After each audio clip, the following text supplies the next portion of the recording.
Fala pessoal, no vídeo de hoje vou comentar um pouco aqui do que eu tenho feito desse projeto pessoal, que é o rastreador de link aqui para o YouTube, mas que na verdade também está funcionando para outras redes sociais, né? Quero mostrar como eu tenho evoluído ele, o que eu tenho feito. Vai ser um papo mais tranquilo aí, é mais para expor um pouco do que eu tenho feito, que eu acho de interessante, que pode adicionar para outras pessoas. Então, já comentei que estou usando o Codex, né? Eu estou usando o IA para poder criar esse programa aqui, para poder criar ele do início ao fim. Comecei usando o Codex e vou falar de IA num vídeo em breve. Estou montando aqui as ideias, estou gravando as ideias do canal. E uma coisa legal, né, que eu já queria mostrar aqui. O que mudou então, né, de principal aí? Tem as tabelas colapsáveis, né, e paginação local aqui dos meus resultados. Ainda estou rastreando, né, quantos cliques eu tive nos meus links ao longo aí do YouTube e do Instagram também, né? Link na bio, o link dos vídeos, né? Da descrição.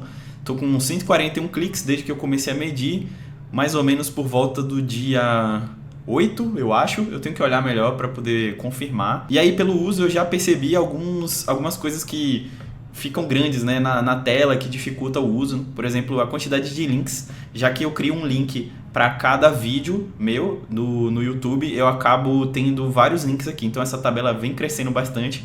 Eu estou descobrindo as coisas que eu vou fazer em seguida, mais pela usabilidade, né? Isso aqui é ferramenta para mim. E é assim que eu venho descobrindo o que eu vou implementar depois. Eu já tenho um plano, mas isso aqui acho que ajuda muito mais a entender o que eu estou precisando de verdade na próxima etapa. Então, como essas tabelas aqui estavam gigantes, né, tava difícil de visualizar porque estavam todos os resultados aqui, eu fiz essa forma aqui de... eu pedi que o Codex criasse para mim, primeiro, essa estrutura colapsável, né, de você poder fazer isso aqui, ó, expandir ou retrair, né, a área das tabelas. Isso ajuda, por exemplo, a visualizar melhor. Claro que isso aqui poderia ser algo diferente, poderia ficar numa outra página. Eu posso fazer outras rotas aqui para isso também, né? Mas no momento eu estou mantendo tudo o mais simples possível, sempre fazendo uma avaliação de também se a minha solução ela não está muito engessada, né? Para que eu possa melhorar ela logo no futuro. Mas por enquanto isso aqui me atende muito bem e é ótimo, como eu estava falando, porque eu estou usando e aí tem muito link aqui às vezes e eu não consigo entender muito bem o que estava sendo feito, né? Às vezes fica difícil, eu acho que isso aqui vai ajudar. Então, já está ajudando, né? Então eu fiz esse comportamento, né, de expandir e colapsar. Tá presente aqui na tabela de links, que é a maior que tem.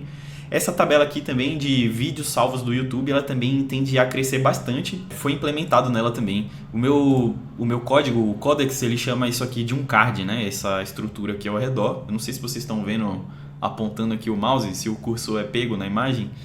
Então eu consigo, isso aqui meio que ficou aplicado, né, por padrão para todas as áreas onde eu estava usando esse mesmo componente, né? Então mesmo não usando o React diretamente aqui, você pode ver também que a gente pode abstrair o conceito de componentes e partes reutilizáveis mesmo para um HTML e CSS simples e com JavaScript também.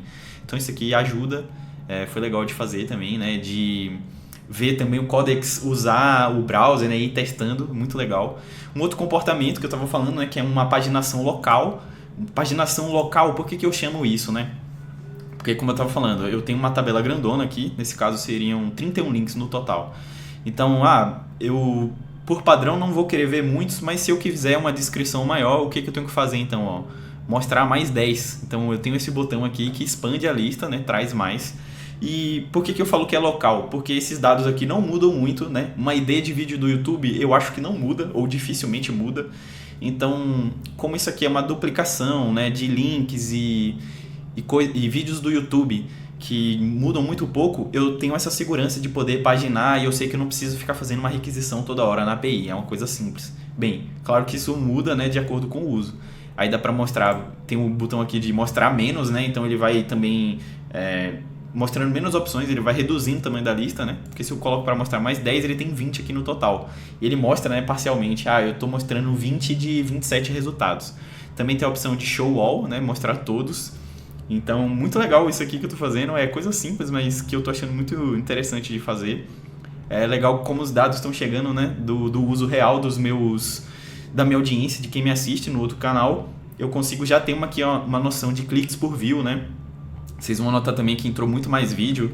Isso aqui foi uma outra coisa que eu fiz. Eu comecei a resgatar uns vídeos antigos e colocar link neles também. Então já está medindo, que é muito legal. Ou seja, isso aqui poderia ter sido ainda maior, né? Mas para os vídeos mais recentes, que são esses dois aqui, ó, do 8 do 4, 17 do 4, eles são vídeos que já tem um comportamento mais parecido, assim, ele já está sendo mapeado desde o início, é isso que eu quis dizer. Então eu estou vendo o que aqui? Uma taxa de cliques por view parecida com a média de mercado, né? Eu venho pesquisando também em outras ferramentas, outros criadores que falam do assunto, que taxa de conversão ou de clique eles têm, né? Dado que eu tenho 1000 pessoas, não, vamos fazer simples, porcentagem, eu tenho 100 pessoas chegando no vídeo, quantos views eu preciso, né? Quantas pessoas eu preciso alcançar para que dentro daquelas tenha os que vão clicar, os que vão se interessar na minha oferta, naquilo que eu estou promovendo, ou seja, uma lista de e-mail, o que quer que seja, né? O material que você está promovendo ou o que você está promovendo. Então isso aqui está batendo com uma média de mercado, né? 0,8%, 1%, até um e-mail ali. Acho que um e-mail até já é uma taxa bem alta. Então legal, né? Isso aqui foi criado a partir de usabilidade, a partir de estar usando a ferramenta, né, e descobrindo o que ela precisa, mais coisas que ajudam no uso. Outra coisa que eu fiz, né, como eu estava falando, foi CRUD, né, de algumas informações que eu tenho aqui. O meu sistema, ele é basicamente links na descrição dos meus vídeos. Então eu crio para poder rastrear, monitorar a performance, entender quais são os assuntos. Então, que mais performam bem. Então, o que eu tenho aqui, né, também de entidades auxiliares para me ajudar? Aqui eu criei esse CRUD, né, de destinations. O que eu chamo de destinations? São locais, são endereços comuns para onde eu aponto, né, para onde eu faço uma oferta, para onde eu conduzo minha audiência, geralmente. Né? Tem um aqui que é de afiliado, tem uma informação nova aqui, um link novo também, né? Então eu consigo ver e criar rapidamente aqui, ou editar para onde esse destination aponta, né? Ou seja, eu poderia... tem uma coisa que eu vou fazer, que hoje os meus afiliados, os meus links de afiliado, eles estão todos numa planilha. E eu sei que se eu quiser, por exemplo, profissionalizar, colocar num site, fazer uma página melhor de recomendações, eu posso depois trocar o URL aqui e simplesmente apontar para um lugar diferente e não perder, né, esse rastreamento. Eu posso criar novos, né? Talvez até criar novos sejam melhores, mas enfim, eu fiz pensando nessa possibilidade. Então, Destinations é uma dessas entidades que agora eu tenho CRUD aqui no meu sistema, né? Posso editar, posso deletar, tem quantos lugares eles são usados. O mesmo eu fiz aqui para o Tracking Options, né? O que eu chamo de Tracking Options para eu poder registrar é para eu ter mais liberdade na hora de usar o sistema, para eu não ficar indo toda hora na minha máquina lá na DigitalOcean e alterar essas coisas, né, manualmente. Eu estou fazendo dessa forma agora, guardando no banco também. Então, quais são as minhas plataformas aqui, né? É o Facebook, o Instagram, um site pessoal que vai ter, né, em breve, um site da marca. Também YouTube. Placements, que eu chamo aqui, são os locais onde esse link vai na plataforma. Então, por exemplo, aqui ele fala, na página, né, uma página específica do meu site. Ou então um post do Facebook, ou então a bio do Instagram, a bio do YouTube, né, a descrição de um vídeo. São os locais onde eu consigo colocar um link, né? Tem aqui a opção, Optional Platform, a gente pode colocar os links aqui. E eu consigo direcionar também, eu consigo ter essa visão de para onde eu estou apontando as coisas, onde é que eu estou presente e poder amarrar essas informações mesmo, né? No final das contas eu estou agregando para poder entender qual é o caminho que o meu público faz, que essa audiência está fazendo.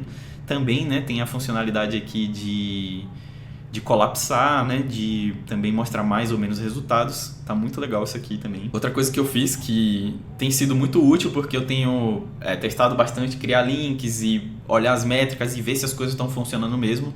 E da forma que eu estou fazendo, o meu canal do YouTube ele ainda não está 100% conectado de uma forma automática. Eu preciso do ID do canal e de algumas outras informações de API, daí eu consigo trazer essas informações. Então, um movimento que eu fazia, uma ação que eu fazia muito aqui, era de colocar o ID do meu canal e fazer o fetch, né, dos vídeos mais recentes para que ele pudesse atualizar essas informações aqui, do começo, dos links.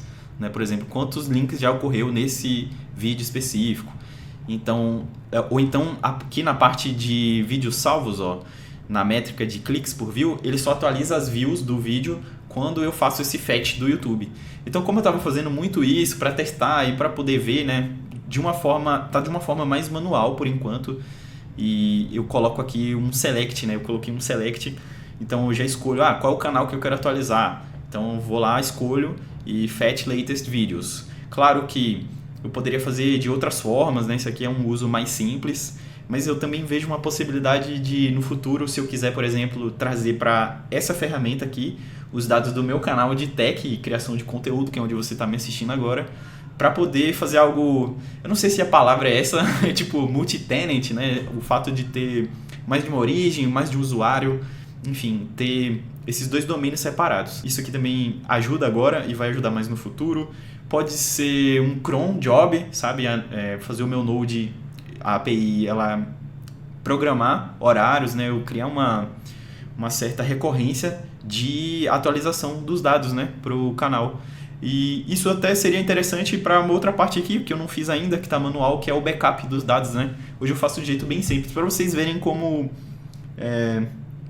O mais importante, eu acho que é você estar praticando um domínio de negócio ou tentando resolver um problema específico que seja seu ou de uma indústria onde você trabalha. E que é isso que vai te dar mais...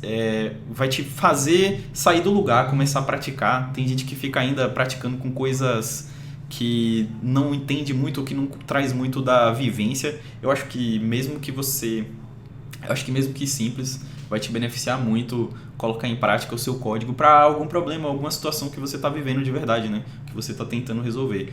Então, eu faço simples mesmo, então já estou vendo a oportunidade aqui de fazer backup do banco e também o sync do YouTube a cada X tempo, né? Fazer de alguma forma. Isso aí eu acho que vai funcionar muito bem. Uma outra coisa muito legal, aqui um pouco já fora, né, do que eu estou fazendo com essa ferramenta, mas que eu tenho feito com o Codex também, que também tem a ver com programação e criação de conteúdo, é um site, né? Criar um site com o Codex tem sido muito, muito legal também, uma experiência muito rápida.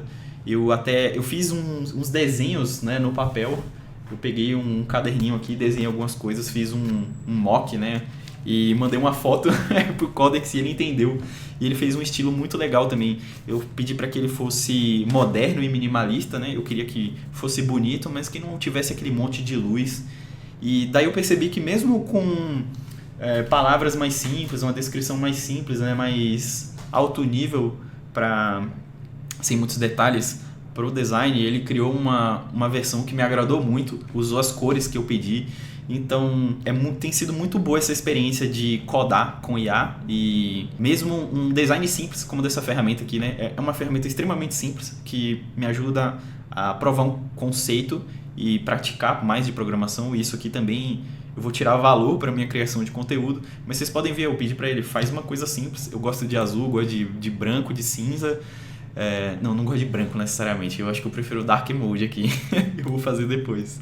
Só que assim, ele criou muito rápido, muito utilizável, desde que você use também parâmetros, né, seja um pouco mais específico, você delimite um pouco, ele já consegue te entregar. Eu falei, eu quero algo bem usável, simples de usar, que tenha cores, né? Pode ter essas cores aqui que eu gosto, que eu acho visualmente agradável aqui para eu trabalhar nessa ferramenta.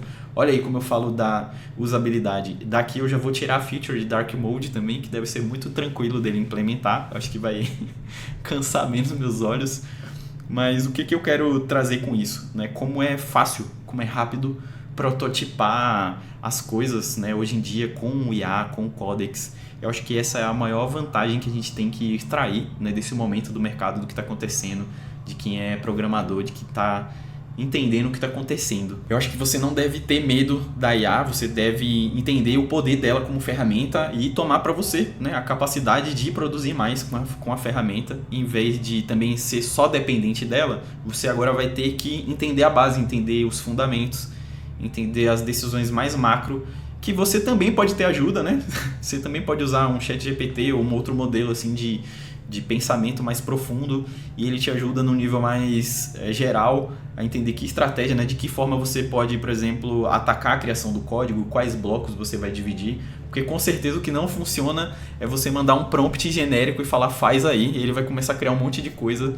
Então, meio que tirando um pouco aqui de lição desse processo, né, de criar ferramenta própria, de criar site, como você consegue prototipar barato e testar mas que você tem que ter esse mínimo de entendimento de como a IA funciona, né? Não é só um pedido genérico.